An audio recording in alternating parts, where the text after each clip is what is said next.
அதுக்கு என்ன காரணம்? ஏன் இப்படி எதிர்க்கணும்? இப்போ அவங்கவுங்க ஒரு தனித்தனி கூட்டணியில் இருந்தாங்கன்னா அவங்களுக்கு ஆப்போசிட்டில் இருக்கிறவங்கள எதிர்ப்பாங்க. ஆனால் ஒட்டு மொத்தமாக எல்லாருமா சேர்ந்து ஒருத்தனை எதிர்க்கிறாங்க. அதுக்கு என்ன காரணம்? ஒட்டு மொத்தமாக எல்லாருமா சேர்ந்து ஒரே கூட்டணியில் இருக்கிறாங்க. என்ன தப்பு பண்ணிட்டான் இந்த விஜய்? மக்களுக்காக அரசியலுக்கு வந்தது ஒரு தப்பா? நல்லாட்சி கொடுக்கணும்னு நினைச்சது தப்பா? ஊழலை செய்யக்கூடாதுன்னு நினைச்சது தப்பா? லஞ்சமே வாங்கக்கூடாதுன்னு நினைச்சது தப்பா? பெண்களுக்கு பாதுகாப்பு ஒழுங்கா இருக்கணும்னு நினைச்சது தப்பா? போதைப் பொருள் கலாச்சாரத்தை ஒழிக்கணும்னு நினைச்சது தப்பா? சட்டம் ஒழுங்கை சரி செய்யணும்னு நினைச்சது தப்பா? விவசாயிகள் நல்லா இருக்கணும், மீனவர்கள் நல்லா இருக்கணும், உழைக்கிற மக்கள் எல்லாரும் நல்லா இருக்கணும்னு நினைச்சது தப்பா? ஆனா மக்களே நல்லா இருப்போம், நல்லா இருப்போம், எல்லாரும் நல்லா இருப்போம். எப்படி நல்லா இருப்போம்? நல்லா இருப்போம், எல்லாரும் நல்லா இருப்போம்.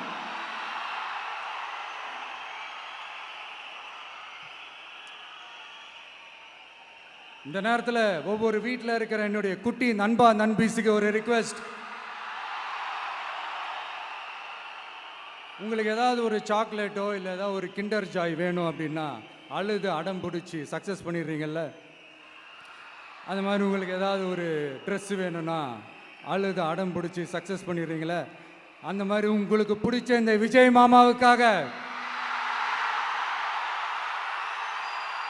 இந்த விஜய் மாமா ஜெயிக்கணுன்றதுக்காக, நம்ம தமிழ்நாடு ஜெயிக்கணுன்றதுக்காக உங்க வீட்டில் இருக்கிற உங்களுடைய அம்மா அப்பா சித்தி சித்தப்பா பெரியப்பா பெரியம்மா ஒவ்வொரு வீட்டில் இருக்கிற ஓட்டு போடுற வயசுல இருக்கிற அண்ணா அக்கா எல்லாருக்கிட்டையும் விசில் சின்னதுக்கு ஓட்டு போட சொல்லுங்க. சப்போஸ் யாராவது ஓட்டு போடாம வீட்டில் உட்காந்துட்டு இருந்தாங்கன்னா அவங்க காதலியே போய் அன்பா விசில ஊதி ஓட்டு போட ஓட வைங்க. விசிலுக்கு ஓட்டு போடுற வரைக்கும் விடாதீங்க. இப்படிதான் இருக்க போது இந்த தேர்தல். இந்த கூட்டணி கணக்கெல்லாம் தூள் தூள் ஆயிடுச்சு. இந்த அரித்மேட்டிக்ஸ் மேத்தமேட்டிக்ஸ் எல்லாம் தூள் தூள் ஆயிடுச்சு. அடுத்து இந்த ஓட்டுக்கு காசு கொடுத்து இந்த சத்தியம் வாங்குறது எல்லாம் பொய் சத்தியம், பொய்யர்கள் வாங்குற சத்தியம், அதெல்லாம் நம்பாதீங்க. அடுத்து இந்த பாஜக வந்துடும், இந்த பூச்சாண்டி வேலையெல்லாம் சுத்தமாக எடுபடாது. இந்த பாசிச சக்திகள்லாம் சுத்தமாக எடுபடாது. மக்கள் ஆல்ரெடி டிசைட் பண்ணிட்டாங்க. இந்த திமுகவும் வேணாம், மற்றும் பலரும் வேணாம், முக்கியமாக இந்த பாஜக வேணவே வேணாம், ஆல்ரெடி டிசைடட். அதனால இந்த சர்வே கிர்வே எதையும் நம்பாதீங்க. மலையாய் உயர்ந்து நிற்கிற நம்ம மக்கள் மிகப்பெரிய விசில் அலையா இருக்க போற இந்த எலெக்ஷன், வாகை சூடும் வரலாறு திரும்ப போற இந்த எலெக்ஷன்,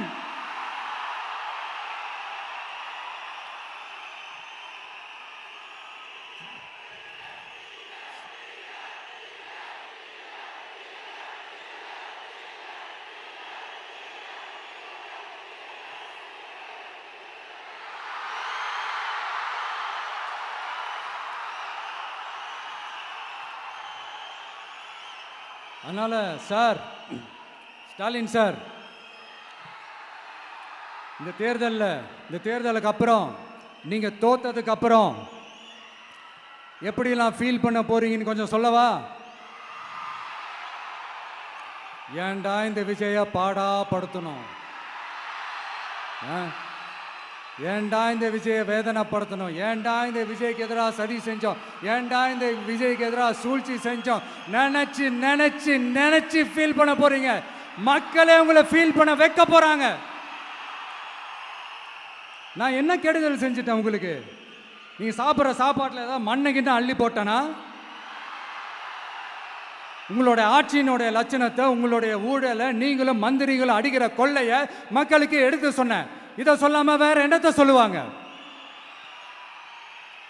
இப்ப இந்த கரூர் விஷயத்துக்கு வரேன்.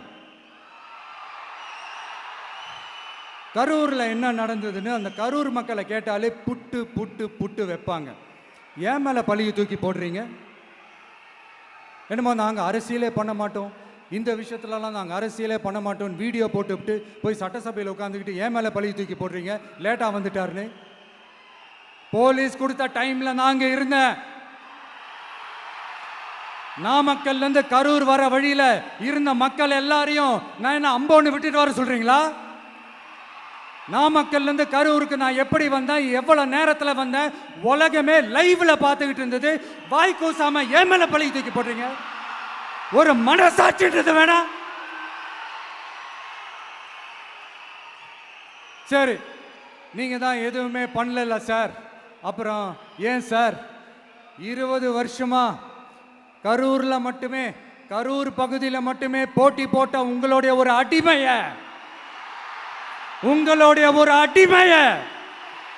ஏன் கோயம்புத்தூர் வரைக்கும் ஓட வச்சீங்க?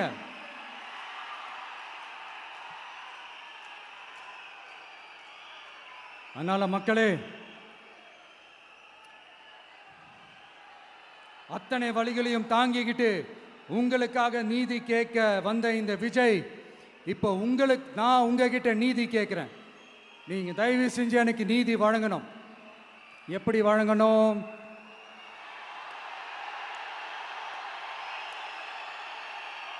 நாள் நினைக்கு ஏப்ரல் 23ஆம் தேதி சும்மா காலங்காத்தால பக்காவா ரெடி ஆயிட்டு ஓட்டர் ஐடி கார்டை கையில எடுத்துக்கிட்டு வீட்டில் இருக்கிற சாமியெல்லாம் நல்லா கும்பிட்டுட்டு உங்க பக்கத்து வீட்டுக்காரங்க, ஏத்து வீட்டுக்காரங்க, அங்கிள் ஆண்டி எல்லாரையும் சந்தோஷமா கூட்டிட்டு முதல்ல பூத்துல போய் நின்று அந்த விசில் சின்னத்துக்கு நேரா இருக்கிற அந்த பட்டனை ஒரு அழுத்துங்க. இது ஒரு தலைமுறைக்கான தேர்தல், இது உங்களுக்கான தேர்தல். அத்தனை வழிகளையும் தாங்கிக்கிட்டு உங்களுக்காக மட்டுமே வந்திருக்கிறேன். உங்களுக்காக நன்றி கடன் செலுத்துறதுக்காக மட்டுமே வந்திருக்கிறேன். ஒரு நாளும் பொய் சொல்லி உங்களை நான் ஏமாற்ற மாட்டேன். ஒரே ஒரு வாட்டி ஆசையா இருக்கு, ஒரே ஒரு வாட்டி ரிப்பீட் பண்ணிக்கிட்டுமா? கடைசியா இந்த 4 முனை போட்டி, 40 முனை போட்டின்னு எத்தனை முனை போட்டின்னு எத்தனை உருட்டினாலும் இங்க 2 முனை போட்டி தான். ஒன்று இன்னொன்னு எஸ், ஒன்னு டிவிகே, இன்னொன்னு டிஎம்கே. மக்கள் விரோத ஆட்சி நடத்துற ஸ்டாலின் சார் வேணுமா? மக்களை நேசிக்கிறவங்க விஜய் வேணுமா? அவ்வளவுதான் இந்த எலெக்ஷனு. அதனால உங்க பிள்ளைக்கு, உங்க மகனுக்கு, உங்க அண்ணனுக்கு, உங்க தம்பிக்கு, உங்க விஜய்க்கு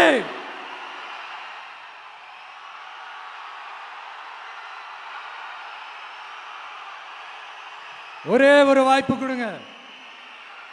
தயவு செஞ்சு விசில் சின்னத்துக்கு ஓட்டு போடுங்க. இது ஒரு விசில் புரட்சி தேர்தலா இருக்கணும். மே 4ஆம் தேதி அந்த ரிசல்ட் வர டே ரொம்ப ஸ்பெஷலான டே அப்படின்ட்டு ஸ்டாலின் சார் சொன்னாங்க. ஆமா ஆமா, ஸ்பெஷலான டே தான். அக்னி நட்சத்திரம் ஸ்டார்ட் ஆகிற டே, கத்திரி வெயில் ஸ்டார்ட் ஆகிற டே. அந்த கத்திரி வெயில் மண்டைய பொழக்கும். அது மக்களுக்கு ஆகவே ஆகாது. நம்பிக்கை உள்ள மக்கள் யாரும் நல்ல காரியங்கள் அந்த அக்னி நட்சத்திரம் டைம்ல செய்யவே மாட்டாங்க. சூரியன் பட்டா சன் ஸ்ட்ரோக் வரும். எப்படா இந்த சூரியன் மறையும், எப்படா இந்த சூரியன் ஒளியும்? குழந்தைங்கள்ல இருந்து பெரியவங்க வரைக்கும் அந்த சூரியனை வெறுத்து ஒதுக்குவாங்க. அதுதான் இண்டிகேஷன், அதுதான் இந்த ரிசல்ட்டுக்கான இண்டிகேஷன். ஓம் சக்தி பராசக்தி, திமுக ஒரு தீய சக்தி. அந்த தீய சக்தியை ஒட்டுமொத்த தமிழ்நாட்டு மக்களும் ஓட ஓட ஓட விரட்டி ஃபுல் ஸ்டாப் வைக்க போற நாள் மே 4th.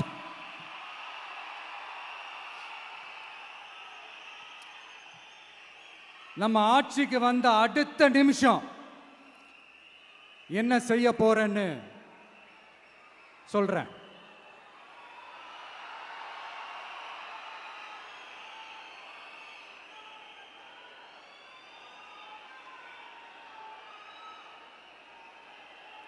நம்பர் 1, தமிழ்நாட்டில் இருக்கிற எல்லா குடும்பங்களுக்கும் உறுதுணையாக இருக்கத்தான் நாம் அரசியலுக்கே வந்தோம். அந்த எண்ணத்தோட வெளிப்பாடு தான் நம்மளோட ஒவ்வொரு குடும்பத்திற்குமான உத்தரவாதம். 200 யூனிட் கட்டணமில்லா மின்சாரம்.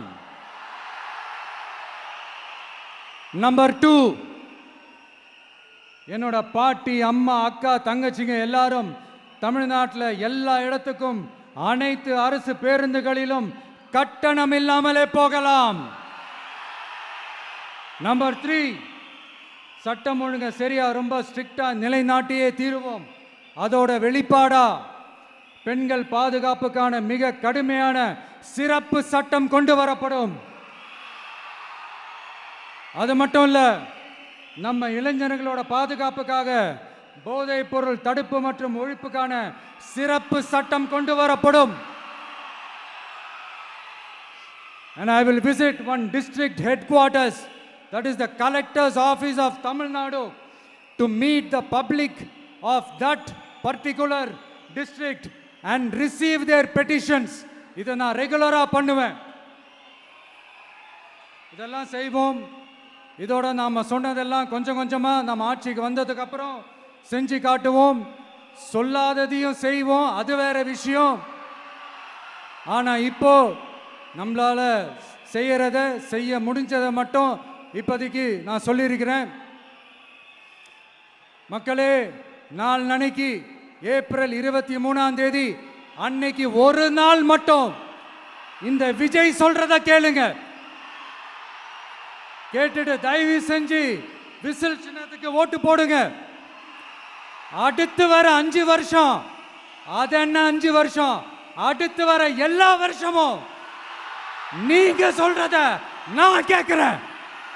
நீங்க சொல்றத இந்த விஜய் கேட்பான்.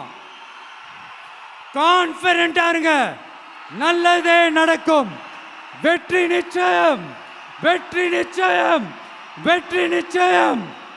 மீண்டும் சந்திக்கும் வரை நன்றி, வணக்கம்.